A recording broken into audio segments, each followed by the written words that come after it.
Bonjour à toutes et à tous et bienvenue dans la Science Infuse, le podcast qui vous donne envie de faire de la modélisation. Je m'appelle Jean-David Wheeler et aujourd'hui je vais vous parler des équations de Maxwell. Ces équations concernent l'électromagnétisme, qui est une physique souvent mal comprise, perçue comme des fois un petit peu mystérieuse. Et aujourd'hui je vais vous parler de leur histoire, vous parler des équations en elles-mêmes et aussi des domaines qu'elles concernent pour essayer de vous les rendre un petit peu plus sympathiques.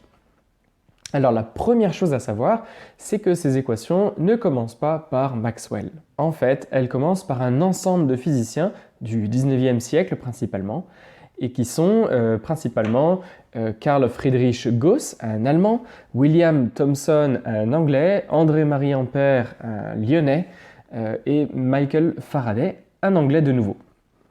Et en fait, ces 4 personnes ont su décrire différents domaines de la physique, ou des domaines qui étaient perçus en tout cas comme étant indépendants au début. Et ensuite, James Clerk Maxwell, qui a pu même côtoyer certains d'entre eux, a su rassembler ces différents domaines. Alors, peut-être que certains de ces noms vous semblent familiers, et en fait c'est assez normal, puisqu'à cette époque, nos physiciens préférés étaient en fait experts dans différents domaines de la physique. On peut penser par exemple à M. Gauss, qui a apporté des contributions majeures dans le domaine des mathématiques et dans différents domaines de la physique. On peut penser à M. Thomson, qui était aussi connu sous le nom de Lord Kelvin et qui a donc donné son nom à l'unité de température que nous connaissons. En tout cas, bravo à James Maxwell pour avoir réussi à rassembler différentes notions dans un seul formalisme mathématique et physique. Au final, on se retrouve avec 4 équations. Les équations de Maxwell-Gauss, de Maxwell-Thomson ou Maxwell-Flux, l'équation de Maxwell-Ampère et l'équation de Maxwell-Faraday. Alors, il n'y en a pas beaucoup, il y en a 4, mais malgré tout, elles peuvent sembler un petit peu difficiles à aborder. Je vous propose de les découvrir par paire, puisqu'en fait, il y a des similitudes qui existent 2 à 2 à chaque fois. Il y a 2 de ces équations qui fonctionnent avec la divergence des champs d'induction, l'une du champ d'induction électrique D, l'autre du champ d'induction magnétique B. Et puis, les 2 autres fonctionnent sur la base du rotationnel des champs, le rotationnel du champ magnétique H et l'autre, le rotationnel du champ électrique E. Et donc, on retrouve ces 2 paires, ne serait-ce qu'au niveau des outils mathématiques qui sont utilisés pour les décrire. Ensuite, il y a, sur le plan physique, 2 équations qui concernent premièrement le domaine électrique, l'une en divergence, l'autre en rotationnel, et puis 2 équations qui concernent le domaine magnétique, l'une en divergence et l'autre en rotationnel aussi. Et de ces 4 équations, on peut déduire tout le reste, c'est assez intéressant, et ce dans tous les domaines de l'électromagnétisme. Mais il y a aussi des différences entre ces équations. Au sein de chaque paire, il y a des distinctions.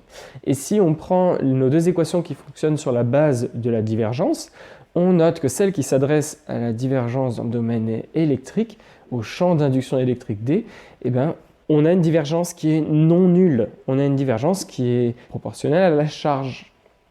Et donc de ça, on peut déduire qu'il existe des charges électriques, des monopoles, plus et moins.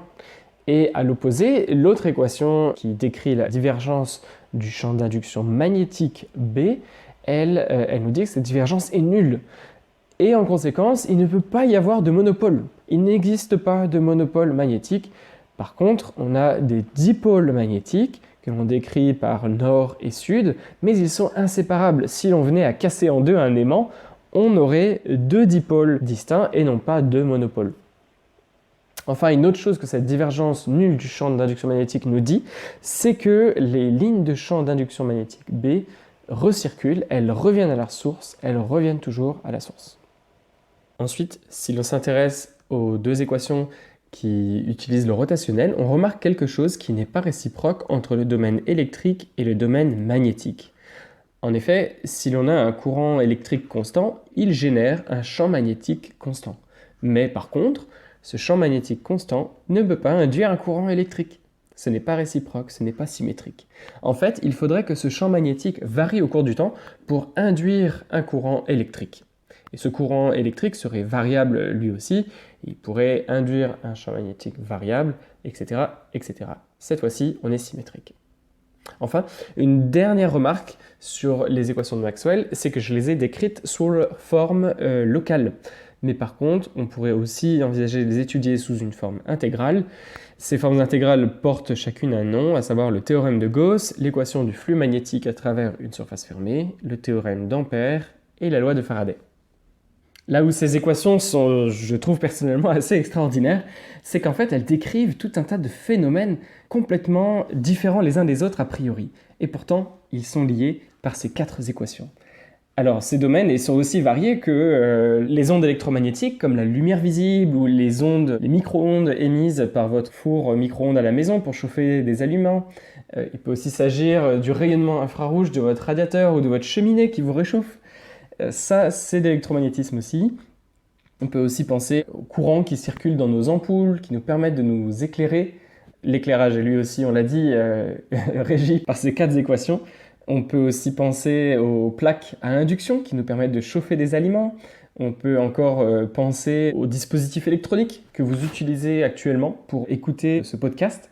On peut en fait considérer un ensemble assez impressionnant de phénomènes a priori distincts les autres, et pourtant ce sont ces 4 équations qui les régissent. Et puisqu'il y a des phénomènes physiques aussi distincts les uns des autres, vous vous doutez qu'il y a aussi probablement des conséquences sur la modélisation. On ne va pas du tout adopter la même approche si l'on s'intéresse par exemple à la lumière visible ou à la circulation d'un courant dans un circuit électrique. Ce sera très différent. En effet, on va dans certains cas trouver que certains termes des équations de Maxwell deviennent négligeables, voire complètement nuls. On va faire des hypothèses sur la présence ou non de charges électriques. On va faire des hypothèses sur le caractère ondulatoire ou non du phénomène physique auquel on s'intéresse. Et dans certains cas, on va avoir des phénomènes qui sont purement magnétiques ou purement électriques. Donc ça va être fort heureusement la possibilité de faire des hypothèses de simplification et de se focaliser sur les aspects que l'on veut vraiment modéliser. Pour donner un petit aperçu au niveau de l'induction, mais un tout petit aperçu seulement, puisque ce sera l'objet d'un prochain épisode de ce podcast, dans le domaine de l'induction, on utilise une méthode mathématique assez astucieuse. On va résoudre des potentiels plutôt que de résoudre directement le champ d'induction magnétique ou le champ magnétique lui-même. On va résoudre un potentiel scalaire, potentiel vecteur, mais un potentiel qui est distinct de la grandeur physique à laquelle on s'intéresse. Voilà, je ne vous en dis pas plus, mais on se retrouvera dans un prochain épisode consacré à l'induction. En attendant, n'hésitez pas à nous transmettre vos commentaires sur cet épisode, à nous faire vos retours sur votre appréciation ou non, peut-être, de la science infuse. Et puis, je vous dis à la semaine prochaine.